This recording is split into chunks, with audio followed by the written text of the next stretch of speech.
All right, ladies. So I wanted us to get together and do just like a little round table where we kind of talk about what you guys are seeing in the marketplace, what challenges you're facing. Do you have buyers that you're not able to find a property for?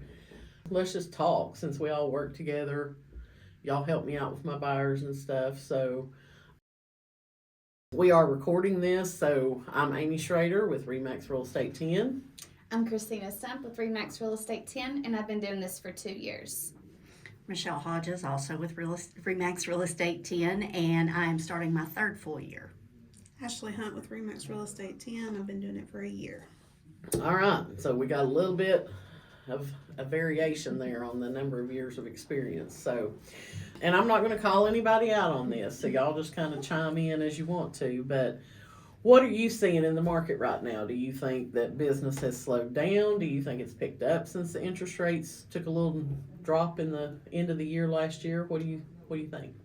I do think it's picked up some. I've seen that with a lot of my buyers. The problem that I'm having is that price range. A lot of people are approved around the 200,000 mark, and trying to find a home that doesn't need remodeled on top of that, that's hard to do. So that's been one of the biggest issues that I've been having. And then if they want that certain school zone, that home is not in that school zone. So just trying to put all that together has been the biggest struggle for me, for Gotcha. people that's in that price range. Okay. Same issue. I feel like the market is still quite slow. I feel like the inventory is low, and you're talking about having those homes. I feel like, one of the biggest issues that we face right now is our first-time home buyers. Trying to find, like Christina said, we have a tremendous amount of buyers that are in that 150 to 200 range for Yes. the local market, and trying to find a home, because that's what a lot of people don't understand, is that the home as well as the buyer have to qualify for some of those special mortgages, such as your FHAs, your THDAs, and all of those things. And so when she talks about the remodel, it's not really about how pretty that house is. It's whether or not that house is going to qualify for that particular mortgage. And so that is the tough part. Well, and some of it I think is cosmetic updates in that 200 range. It like is. it's still got the wallpaper and the 1970s Brady Bunch kitchen and things like that. One thing to keep in mind with those homes like you're talking about, especially if a lot of it is just like maybe cosmetic stuff, is, the buyer can probably get a 203K loan, which is an FHA product, which would give them money above and beyond that purchase price to make some repairs to the home so that they can kind of get it where they want it to be. There's a little different guidelines on that, but the appraisal will go off of what the value of the house is now, plus whatever the value of the house would be after those things get done. So, if the house has if it's going to need all new wiring and the basement's flooding all the time, that may not be the ideal house to pick. Right. But if it's a matter of, well, we love this house, we love where it's located, but we don't want carpet in all the rooms or the wallpaper or the ceramic tile bathroom, that may be a good house to, talk to your buyer about what do you think about doing a 203K FHA loan. Get the lender involved and see if that's something they can work out. I know a lot of the problems is that the appraisals are starting to come back a lot lower now than what they're on the market for. I've had several that happened to in the past couple of months. When you say a lot, like what are you seeing? I think I had 6 in the past 2 months to come back within 30,000 below. Oh, wow. Yeah. Yeah, that's pretty significant. The worst one I ever had was a lake house over in Cherokee that was going VA, which is fine. You can buy a lake house through VA. But we got an appraiser who was like way up near the Virginia line, who wasn't even a member of our MLS, wasn't familiar with lake properties. He appraised that home for $300,000 less than the purchase price. Wow. Yeah. And even the buyer was like, if that appraiser can find me this house for $500,000 somewhere else, I will buy it all day long. No doubt.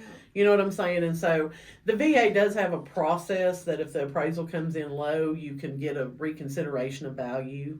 And basically the VA can say, yeah, we're just going to say it's worth that amount and move on. we were able to get the deal worked out, but that was a phone call I didn't want to have to make to the seller to say, Yes. by the way, so I've not really had, I mean, that was the one big glaring one I had, and that was a couple of years ago, but I've not really seen a ton now. I think part of that boils down to people trying to stretch out prices a little bit, and buyers are so, there's not a lot of inventory. They're trying to find a house.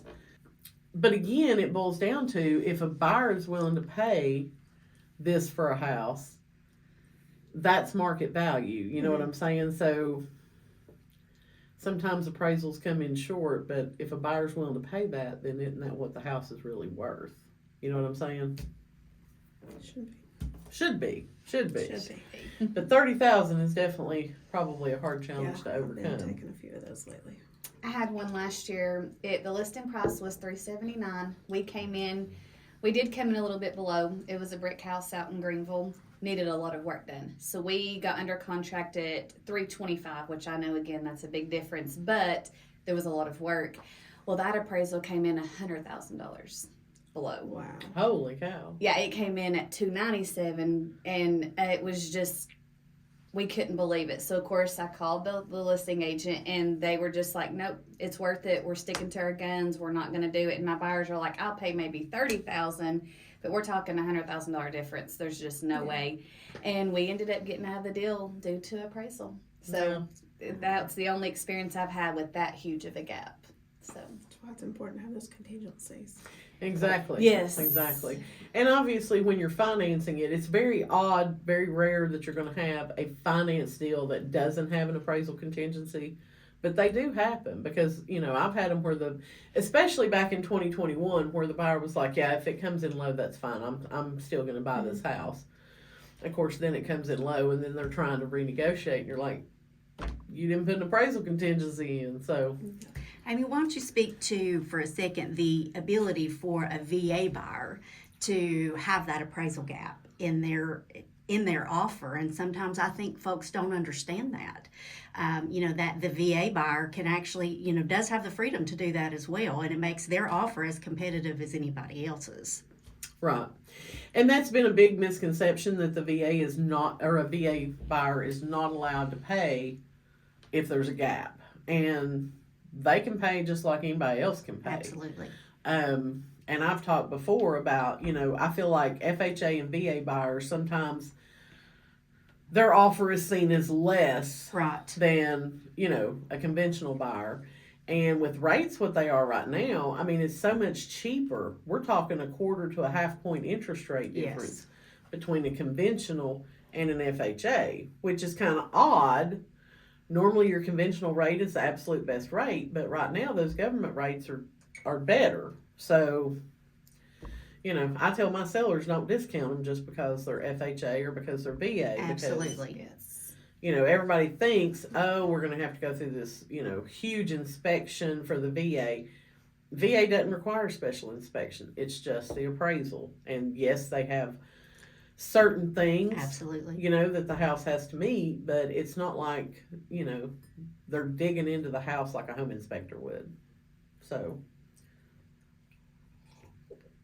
all right. Do y'all have any buyers that you're working with that like you've looked and looked at inventory and nothing is popping out at them that you want to share, and maybe somebody knows somebody that has a house that might fit that? I have several. Again, younger buyers or first-time home buyers, people trying to get into the market there again. I think maybe even some of the folks that are flipping some of these houses, if they, and the remodel and some of those things are good as well, but I think that they would expand their market and the people who could buy that if they would also learn, maybe what FHA does require on certain things. So is it wise to maybe spend a little more money and go ahead and get your electric panel changed out, things of that nature. So I think I would love to have somebody. I think we would all love to have somebody right now who really took those things into consideration when they're flipping these houses. Absolutely. Well, and I guess what I'm asking is, do you have a buyer that you want to share what it is they're looking for, like a Yes. price range, an area, and if we put this out on social media, maybe somebody's going to see it and they're like, well, my house works for that. You might be able to help your buyer find a house. I have several people looking for lake property that's lakefront, mostly just land. That's really hard to find right now. That's lakefront property. Yeah, I most agree. of it has sold in the past 3 years. That's what I've I been saying agree. with my buyers. I've had some, and we just cannot find the right. And I mean, they're open to Douglas, Cherokee. It's just finding that perfect price range for inventory what. is- Yes, the inventory on it.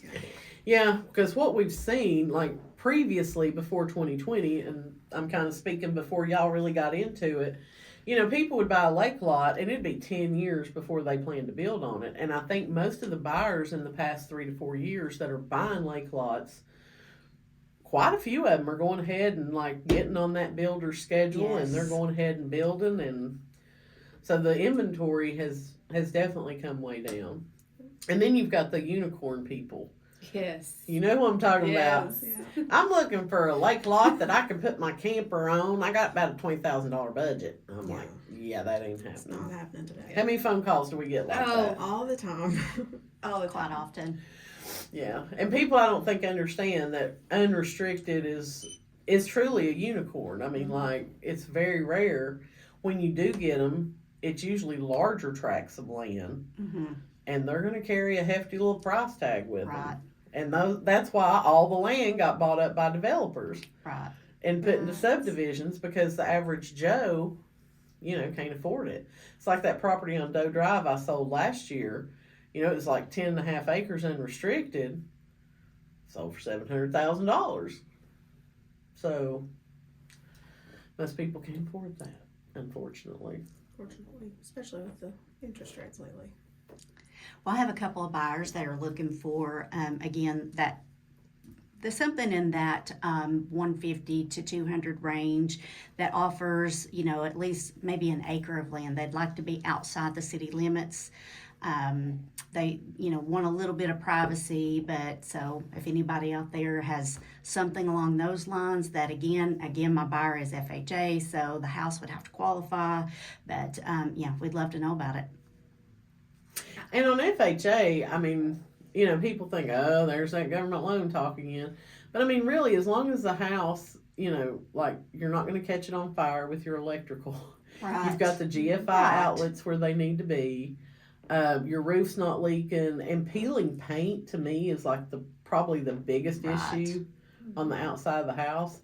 And then if you've got steps, more than likely you're going to have a handrail, even Right. if it's on the outside. So it's not like it has to meet a ton of things, just some Absolutely. basic safety issues. Absolutely. I'm sorry, you were going to say something. Oh, I was just going to speak on what she was saying. I've got a handful of people that's actually approved a little bit less than that in the 150 range that would love to be on the west end of Morristown in that perfect school zone, that perfect property that does not need a remodel, that literally is move-in ready, and what I would give to fund it.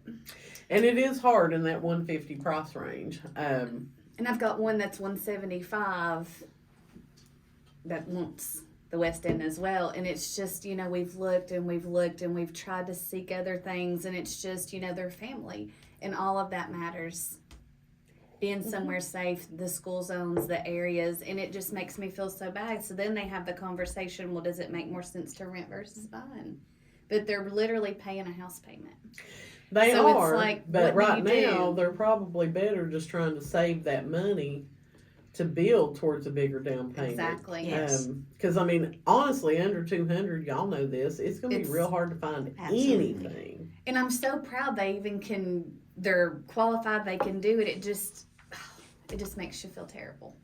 It does. I mean, it's disappointing for you as well as for them, because you don't want them to give up hope completely. No, and you want to provide them a good service, take them home. Family means the most to me. So it's just so personal. Like being able to take someone home, that's the most important thing in the world to me. And when you can't do it, it just puts you in a bad spot. Well, maybe those are people you need to talk to about that 203K loan. Are they Yes. willing, to buy a dated house if it's going to get them where they want to be, and then they can get those updates done? Yes, thank you for that. You're welcome. All right. So I know multiple offer situations are still happening. What have you found to be some tips or tricks that you use to help get your offer accepted? Anybody? Well, I think when you're in a multiple offer situation, I think it's really important because they're looking at so many different offers. So they need to see it's important that you take the time to really fill that out and really send in a solid, good offer and one that makes sense because they are looking at a ton of different things. They can tell by looking at that who's going to be good to work with and get them over the finish line. They can tell, who's overbid just trying to get the house. I mean, so I think you just really have to work with somebody who has got a really good, realistic view, who knows, okay, what is your top dollar? We can't work past that, but what is your top dollar, and work from there. So that's one of the biggest things that I do is try to go in and remember I have a lot of competition. And doing an escalation clause That's what I really was about to can, Yes. that really can make a huge difference. Especially in Knoxville. So let me ask you a question. If you do an escalation clause, what are you doing about appraisal? I usually Sorry, I'm sorry, go ahead. I still usually require an appraisal. Okay. Or, the appraisal gap. You're gonna pay that appraisal gap if there is one. So when you write an escalation, you're basically waiving the appraisal and agreeing to pay the difference. If they can do it, yes. If Okay. we're gonna write that, you gotta be prepared to do it. So to me, that's gonna make your offer that much stronger if they're willing to do it and they've got the cash flow to do it. If we do an appraisal gap, though, I always go back and remind them, okay, so how much this is the part where you have to protect your buyer as well, because you have to remind them, okay, at this point it's saying that you're going to pay more than this home is worth. So what is that gap? What is that worth to you? That's what And I always so ask. I always have to make sure that they understand that if something happened tomorrow and you have to flip this around, if you're going to pay $50 or $50,000 over on that appraisal gap, you're not going to recoup that $50,000. Right. Right. And what I've noticed is mostly this is like their forever home. They're willing to put in a little bit more money. They're willing to take that cost on. And then if they're not, don't ever do that clause. Yeah. Yes. Definitely. Yeah. Don't write it just to get the house. Yeah, oh, absolutely No, you not. have to really think long term when you're doing something of that nature. Right. So other than price, are there other things that you talk to your buyers about that they could strengthen up to help them get the house? Inspections. Absolutely. Waiving inspections. Don't really recommend it, but it's still an option. Okay. Anything else? Time to close is a big deal. And for a lot of folks, it's, again, and I hate to say it because we've talked about the different types of loans, but a lot of times it's the type of loan, that they're going to look at. So they're going to look at every factor, and you have to know that going in. So you need to be able to look at anything you have an option to be competitive with and figure out how competitive you and your buyer can be. Exactly. So if you're looking on the MLS and, there's some houses in there and your buyer falls in love with one and on possession it says negotiable, how do you coach that buyer when they're writing that offer if it says negotiable? On possession of the home, I think it really depends on, why is it negotiable? Are they looking to, do they need to get in the home? How quickly do my buyers need to get in the home? So if they can, if they're in a position to be negotiable on that, we can work with the sellers on what they need. Being accommodating is a big deal. I think it determines too if the sellers are needing to maybe rent it back for a period of time, or if they're wanting to get out of it quicker, whatever the situation may be. But I do think it's important that they understand what that means, that when you go to closing, if it's, if that's laid out, you may not be able to go into that house right away. Right. Well, and the key thing is, if you're not sure, pick up the phone, call the listing agent. What do you Yes. mean by negotiable? Does that mean the buyers can take possession early? Because that could be Sure. a possibility. Or right. you meaning your sellers need time? Um, I know there was a house over on Douglas Lake, and I had some out of state buyers, and they were so frustrated. They were looking for a lake house, and they lived in Wisconsin, and it seems like every time a good lake house come on, by the time they could get off from work, make the travel arrangements, get over here, the house was under contract. That's quite a bit. So I went and did a Zoom call for them over at this lake house, and it was absolutely gorgeous. Had a dock and all that. And so, I mean, it was one of those where the agent told me when I scheduled the showing, hey, we're in multiple offers. They're going to be due, like the next day or whatever. So, I talked to them about that, and I said the closing possession, or the possession says negotiable, which probably to me means the seller needs time to find a place to go. They need the money from this to go buy something else. They said, well, we're not moving in until, 6 months after closing anyway. So we offered them a 60-day post-close occupancy as part of the agreement, and it was a cash offer. But the listing agent called me. We were the only offer that gave them the post-close occupancy agreement. We were less than the highest offer, but because we wrote a strong offer, we didn't halfway fill out the contract, they chose to go with my buyer. So, buyer came in 2 days before closing, first time they ever saw the house. And you want to talk about my heart beating out my chest. Right. Because you think, what if they get here and they hate it? You know what I'm Right. saying? At this point, there's no backing out. But they absolutely loved it. It was better than what they had thought it was going to be. So, it all worked out. But point being, a lot of times it's the little things, not just the price, Right. that will make a seller determine which offer they want to work with. I've gotten to where if it's a multiple offer, when somebody submits, I always want to know who they're financing it with. Right. Because that can play a factor too. We do this all the time. You know who the good lenders are, and you know who the lenders are that you seem to have trouble every time. Yeah. So that might be a suggestion as well. Make sure they're with a Yes. strong lender. Because I'll tell you, a lot of people don't want pre-approvals from Rocket Mortgage or what's that other one that's online? Quicken, isn't it? Quicken. Quicken Loans. Yeah. A lot of people are like, yeah, I don't know about that. Right. I don't know about that. So, what's the worst news that you've ever had to call and tell a client? Who wants to start us on that one? You go for it. Let Michelle take it. Oh, that there is an earnest money debate. Yeah, those are tough conversations to have. Those are, when you've tried to dot all your I's and cross all your T's and done everything that you know to possibly do, and then there is still an earnest money debate, and your clients don't understand the other parties, after that money, and it's just, those are tough.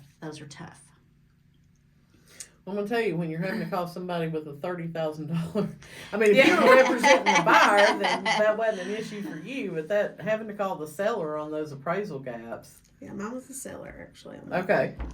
So yeah, that was a tough conversation, one. wasn't Very it? tough. 36,000 to be exact. Yeah. Oh gosh. Yes. Because there's no way not to offend them when you're breaking that news to them. Well, the second appraisal come back higher, so sometimes it's just the appraiser. I agree with that. And I think now that we're seeing a lot more agents from the Tri-Cities and from the Knoxville area, they come in here selling houses that we have listed, and typically the lenders are from outside of our area. Therefore, their appraisers are from outside of our area. Exactly. And I get that the data is the data, you know what I mean, when you're looking at it on the MLS, but if you live here, then you just know the different nuances of Morristown. Like, oh yeah, this subdivision always brings top dollar versus the one on the backside of it, which is $75,000 less. You know what I'm Right. saying? And they're just not familiar with that. Right. They don't live up here. They're not from here, so they just don't know our market. So if you're just looking at, this radius around, then sure, it's easy to say, well, based on these two that are quarter of a mile away, And I guess like one of the things I'm thinking about is like Franklin Square. Yes. You know what I'm saying? Yes. You've got that subdivision that is going to get a premium price because of the homes that are in it. But you go right outside of that, and you're talking about like Drennan Drive and Lee Drive and those houses in there. They're not going to get the same amount of money because they're not in Franklin Square. Right. And the appraiser, looking at it, well, it's just 5 houses down in some cases, or it's on the other side of the street. They don't know what they don't know if they don't live up here. Lakefront property or Yeah. Lakeview property, kind of like in Chillicothe. hmm So. Yeah, I mean, I don't know that there's an exact dollar amount that you can put on. Okay, well, if you have a lake view versus a non-lake view, this is how much you're going to get. But obviously, it's a premium to have a lake view. People are going to pay more for that. Absolutely. If they can't afford the lake view, usually their budget's like $150,000 less than if they can afford that lake view. Yeah. So I have a highlight of telling clients what's the worst. Well, I was headed to close on a property. I was actually the buyer's agent, but here we're all in closing. Just talked to my buyers that morning. We're all excited. The sellers walk in. They have the most beautifulest family. They've got like 4 kids. The mom, you can tell she's just glowing. She's ready to go home to this new home. Well, needless to say, my buyer never showed up. And we're just sitting in the title company. Like at this point, an hour later has passed. I'm trying to call her. I'm worried, like, what has happened? Like, because this is not like her. She is a great communicator. And so we're sitting, and then I see the mom crying, the little boys. It was probably one of the worst things I've ever went through so far in my real estate career. And there was nothing I could do to make it any better. So they just ghosted you, huh? Absolutely the day of closing. And never have heard from her again until about 4 months later. She sent me a text, and I won't go into details because of the seller side situation, but I will never forget that day. And I will never forget the look on that mom's face. It was the most hurtful thing, and I don't know how I could fix it. But good news is they were still able to go home, and that's the best part of the story. So for like about a week it was bad, but then it did get better. So I'll tell you my nightmare story. I don't know if I've told y'all this one or not. So I had a house listed over on Pembroke. I don't know if you know where Pembroke is, but anyway, seller was getting relocated for work. She needed to sell the house. Cute little house. We went under contract. I think we even had multiple offers, but anyway, we went under contract with this buyer, and their agent had given me a pre-approval letter from a credit union here in town. And I reached out because we hadn't heard from an appraiser, I think it was. So I reached out to that lender. Said, hey, I've not heard from an appraiser. Can you tell me what's going on? Just trying to get an update. And the lender called me, and they were like, yeah, we didn't issue a pre-approval letter to her. Okay, that's fine. So I called the buyer's agent, and I'm like, I just talked to them, and they said they didn't issue this pre-approval letter to her. Like, I'm going to need to know, what are we doing here? Because my seller's already moved at this point. Oh, well, the buyer said, this is what the buyer's agent told me, that the buyer said that they tried, and that Lolene couldn't do it because she had a job change recently. So her dad, who worked in Knoxville, was going to do the financing for him. He was basically going to owner finance it, but he wasn't the owner, you know what I mean? But she was going to buy it, have it in her name. He was going to be like a traditional mortgage holder. She'd make payments to him, the whole 9 yards. Okay. So, and this is a long drawn out story, so I'm going to abbreviate it as much as I can. But, so we went into, my seller had already moved, so she signed her documents, of course, as a mail away. I go to the closing, and to pick up my check, well, they didn't have the funds yet. Like, they had signed the paperwork, but the man hadn't been able to get by Home Federal or something to send the wire, da da da da. And I said, well, where's my keys? You know, because they're not in the lockbox. I went to pick the lockbox up. The keys weren't in it. She's like, oh, I gave them to the buyer at closing. I said, you gave this buyer keys at closing when we didn't fund. She was like, oh, yeah, I know her family. It's fine. It's fine. Okay. It was not fun. It was not fun. This buyer had created an email address that mimicked her dad's email. And I don't know how she did it. I don't know where she got the info, but she created a loan package that was very similar to any mortgage package you would get from a lender. Title company had been in contact with the dad through this fake email address. You know, he sent him the package, and he just had every excuse as to why this wasn't working for the wire. Like, he kept having problems, or he couldn't get to the bank. And so after like a full day of this, the daughter was going to go pick up a cashier's check from the seller, or from her dad, you know, to pay to the seller for this. She brought in, I mean, like, it was hilarious. It looked like Venus had tried to put together a cashier's check. You know what I'm saying? It was like a cutout piece of cardboard with some carbon copy something on. Like, it was so obvious that it wasn't real. Wow. And so the title company had to call me.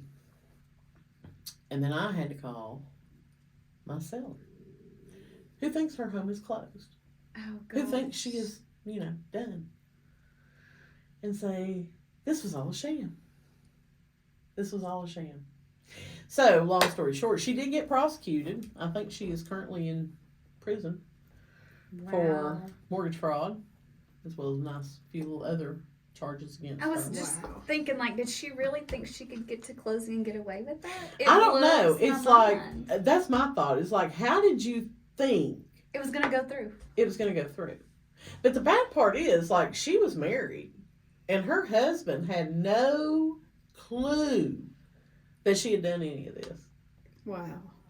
I'm telling you, people, I just don't understand.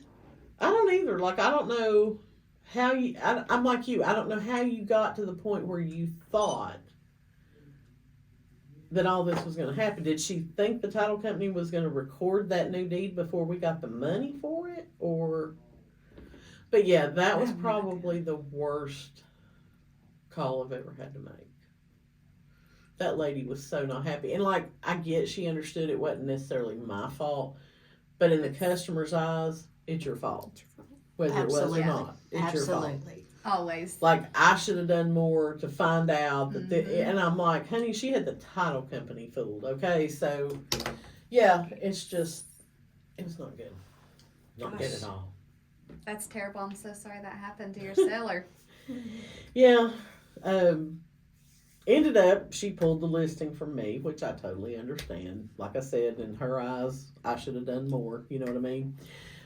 She listed it with somebody else, and they did get the house sold. So I was happy for her at that point, because she had already been through the ringer with this. But anyway, anybody else got bad news stories they want to share? I hope we don't have any more. Speaking of tough things to tell, we can talk about this for a second, but another hard thing to really, a hard conversation to have with your client is when they really have an inflated view of what their house is going to sell for. Mm-hmm.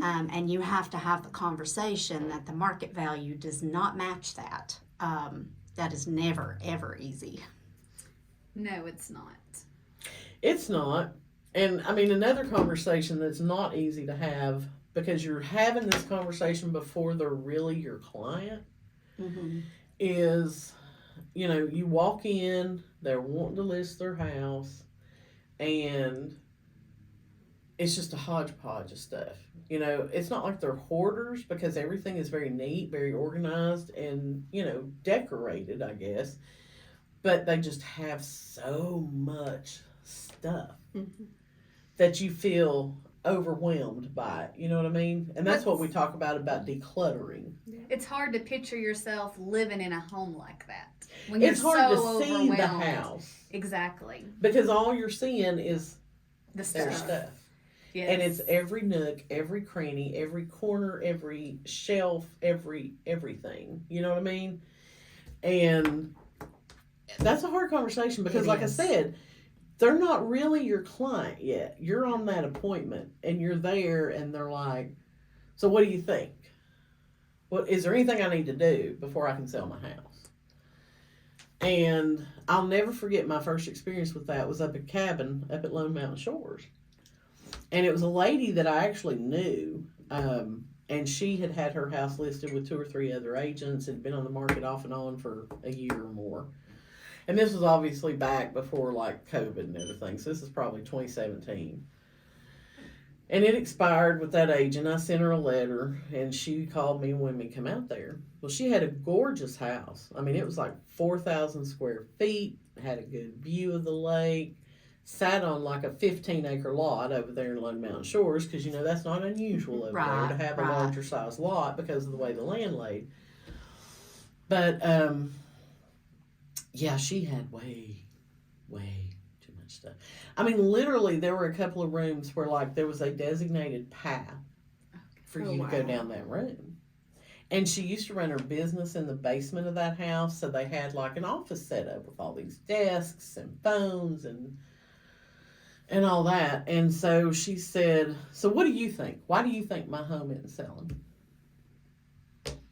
And that was a little bit different because I did know this woman. You know what I mean? And I just thought to myself, I was like, okay, this is your moment of truth. Either you tell her the truth and try to help her, or you lie and you list the house and it's still not going to sell. So I told her, and I said, what I'm about to tell you is probably going to hurt your feelings, and I'm not trying to hurt your feelings. I'm just trying to be 100% honest with you and let you know what I think is the problem. So I told her, I'm like, you've got way too much stuff in this house. And I said, it's a huge house, but when people come in, they feel so cramped and so crowded, they can't see the lake view, they can't see the potential of this house. And it went a lot better than what I expected, I'm going to say that. Like, I had a huge sigh of relief because then she wanted me to walk through each room and help her see what she needed to pull out. And she said, give me 2 weeks. And she did. She hired a storage unit or rented a storage unit, had somebody come and help her load up all this stuff, moved it out.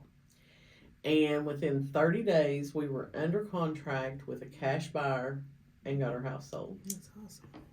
So it's a tough conversation to have, but when you have the proof Right. that helps you to back up what you're saying, It helps. it helps tremendously. But a lot of people can take that advice the wrong way. They get offended by it. So whenever somebody comes in, you know, whenever I go on a listing appointment and they say, so what do you think I need to do to sell my house? I tell them up front. I'm like, okay, I'm probably going to hurt your feelings, but I'm going to tell you my thoughts on it. I do this all the time, so this is what I think. Right. I'm not going to be the right fit for everybody. Some people can appreciate that and some people don't. So, but have y'all ever heard that book, Eat That Frog by Brian Tracy? Mm-mm. You might want to pull it and read it. It's a real short read. I mean, it's not anything major. It's not a 200-page book. I think it's probably 50 pages or less. But it's called Eat That Frog. And basically the principle of it is when you've got something you dread doing, just do it. Like if you go into work the next day and you know, you get the email 10 o'clock the night before that the appraisal come in short, and you know when you go to work the next day, I got to make that call and tell them their appraisal come in short. Do it first thing. Do it first thing. Get it done. And the relief that you feel will be incredible. Because if you wait and procrastinate and put it off and be like, well, I'll call them after lunch. Well, I need to do this first and then I'll call them. You just keep building that dread up. And it's kind of like the old just rip the Band-Aid off and get the pain over with. But That was what it was called, was eat that frog. Do that one thing that you really don't want to do first thing in the morning, get it over with, and you'll be 10 times more productive the rest of the day because you're not dwelling on how am I going to handle that. So, all right. So I think we're about to wrap up here. But I did say that if y'all had any questions for me, then I would answer some questions. So, who's got a question? I do. So what is your predictions for the real estate market in the next 6 months to a year? Well, let me pull my magic 8 ball out. Okay, so this is what I think. Because the Fed has said they plan to lower the Fed funds rate 3 times this year. Okay, that's what they're predicting they're going to do. That doesn't have an immediate effect on mortgage rates most of the time, but it will have a trickle-down effect. So I think we're going to see mortgage rates come down. I think as the rates start coming down, like you said, we had a rate decrease last year. More buyers started coming out.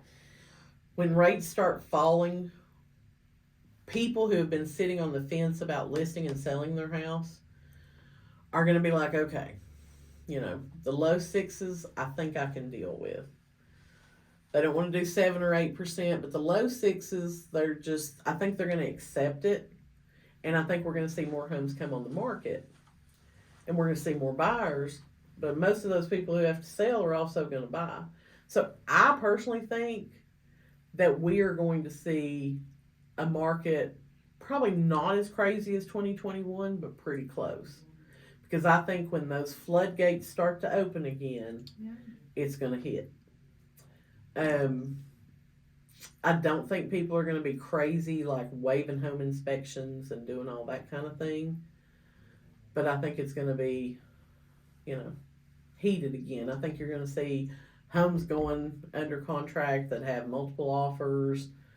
And I think that most of our activity is going to happen between now and September.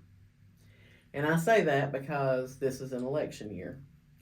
And once October hits and all those political ads start getting thrown out there, you'll go meet with people, and whether they're looking to buy or whether they're looking to sell, the biggest response you're going to get is, well, I'm going to wait till after the election. I want to see who wins the election and see what's going to happen before I do anything. So, I would tell you, make hay while the sun is shining, because I think come September, we're going to see a slowdown, because people just, anytime it's an election year, people just kind of start putting off those decisions until after that election is over and done with. And because everything is so polarized now in terms of politics, it'll be crazy. It'll be crazy. But that's what I think. Anybody else? I think I asked earlier when we talked about the VA mortgages. I appreciate you explaining that, because I think it's important for people to understand that VA and FHA buyers can be very competitive. Yeah. And I mean, some of the FHA buyers have 10 and 20% down. They're just choosing to do, an FHA for the lower rate. So you can't really fault people. It's funny when you tell people, okay, well, when you sell this house, are you going to buy another house? Would you pay 0.5% more just to say you're a conventional buyer versus an FHA buyer? Used to FHA was a first-time home buyer loan way before y'all got into real estate. We used to have down payment assistance programs where people like Nehemiah and Ameridream would gift fund the 3.5% down payment. Okay? They weren't gift funding this. Basically, it was paid for by the seller. FHA caught on to our little game, I guess you could say, because I did mortgages back then. And they decided that that was no longer going to be an acceptable down payment source, that they wanted the buyer to have some skin in the game. So those down payment assistance programs went away. So can we touch base on THDA? Okay. Would you explain how that works then, since that other program is gone? Well, THDA does have some programs available where they will give you, they can do 100% financing, and then they can also give you a grant, which will be recorded as a second mortgage, but you don't have to make payments on that mortgage as long as you're making the payments on your house. You know what I'm saying? If you sell the house within a certain time frame, when you do that, they're going to require you repay some of this money. But basically, they can give you a grant. I think it's up to like 5% of the purchase price that you can use towards a down payment, or you can use it towards closing costs. So some people do FHA, THDA to get that down payment money and to help them a little bit with their closing cost.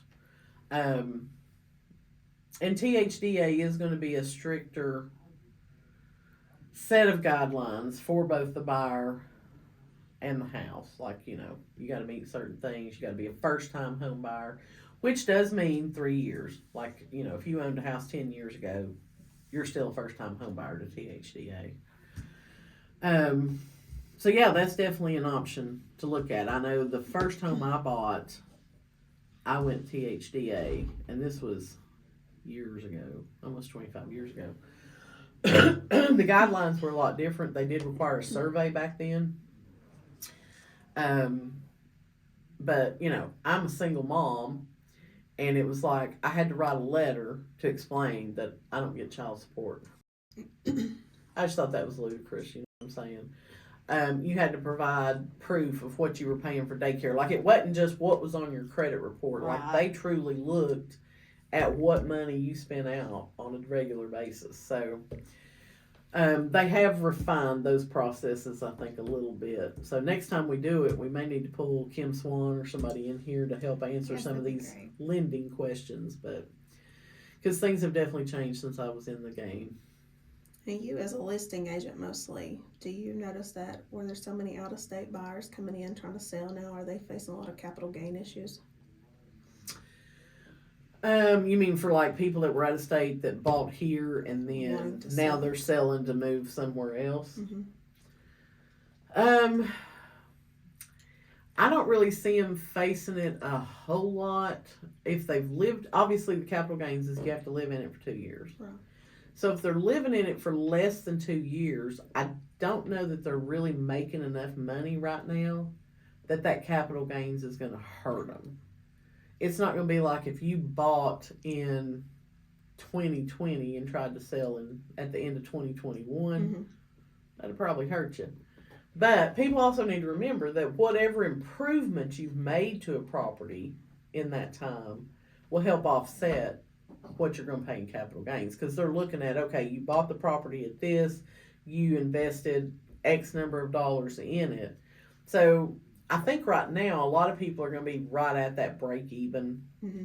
if they have to pay anything. But I'm not an accountant, so you cannot take this as tax advice. We always have to put those disclaimers out Yes. there. But yeah, there was one that I thought was going to see an issue with capital gains, and then he started telling me like all the stuff that he had done to this house and, you know, the amount of money, and I was like, yeah, you're fine. I said, you probably want to talk to your tax person, but I think you'll be okay.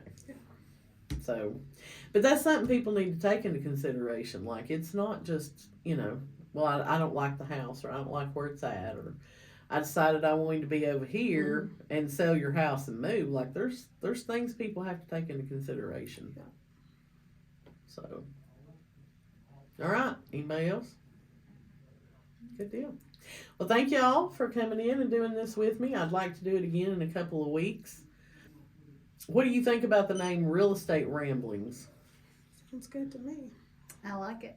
Thank you for having me. Well, you're welcome. Thank y'all for coming in and being a part of it. And then we'll get together in another couple of weeks and do it again. Sounds good. All right. Enjoy your day. Thank You too. you.